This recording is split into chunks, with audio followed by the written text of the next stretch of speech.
Time for the KBOI Medical Moment, brought to you by Regence Blue Shield of Idaho, featuring Dr. Mark Hiatt, the Executive Medical Director for Regence. Dr. Hiatt, good morning.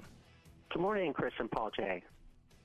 Talk a little bit about food allergies. We haven't touched on that subject, but adults can discover that they have some food allergies too. That's right, Paul J. A new report, in fact, suggests that severe reactions in adults related to food allergies have tripled over the past decade. Now, can you explain what you mean by severe reactions? Yes, in this case, I'm talking about severe allergic reactions. A lot of people know them as anaphylactic reactions, whose symptoms include such things as vomiting, itching, hives, rash, and even swelling of the tongue and throat to such an extent that people actually have difficulty swallowing and breathing. Now, are these are reactions to what in particular?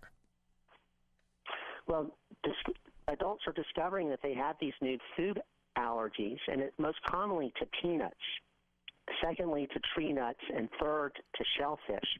Now, when I speak of tree nuts, I'm talking about walnuts, hazelnuts, cashews, pistachios, pine nuts, and almonds. Doctor, why the rise in adult food allergies?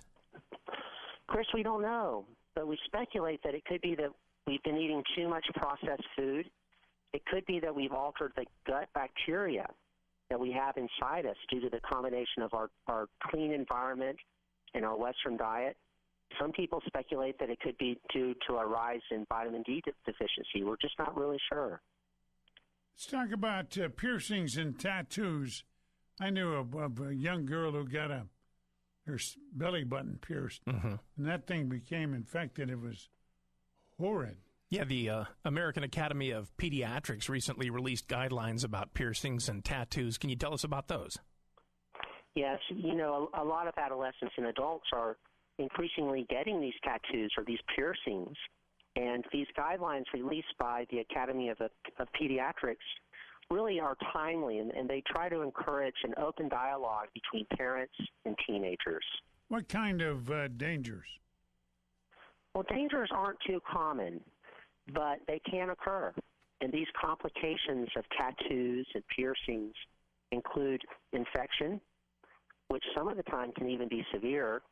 They could include allergic reaction, and in some cases, a growth of scar tissue.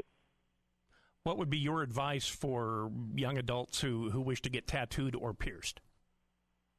I'd say, Chris, that if they do consider getting a tattoo or a piercing, they really should understand a lot of different things, one of which is how a visible tattoo or piercing may be perceived in the workplace. They should also know that they should seek medical care if one of those complications does occur. And then when they're engaging in contact sports, when speaking of a piercing, be sure to remove any related jewelry.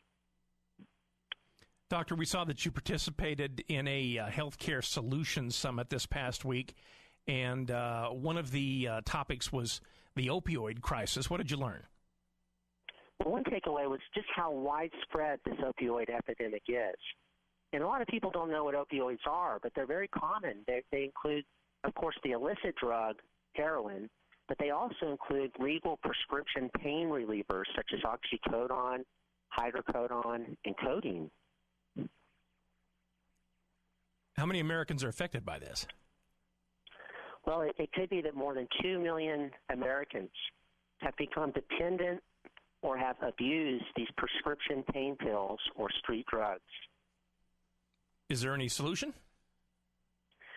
Chris, this is a really tough problem to solve, but one step that many people are discussing is trying to make it more difficult for patients when they are first prescribed a prescription pain pill to continue using that drug. That is, to really take greater care when a patient is prescribed an opioid for the first time. Yeah, and prescribing them for shorter periods of time too, right? That's absolutely part of the solution, yes. Yeah. Well, Dr. Hiatt, we thank you for your time this morning on KBOI. Thank you.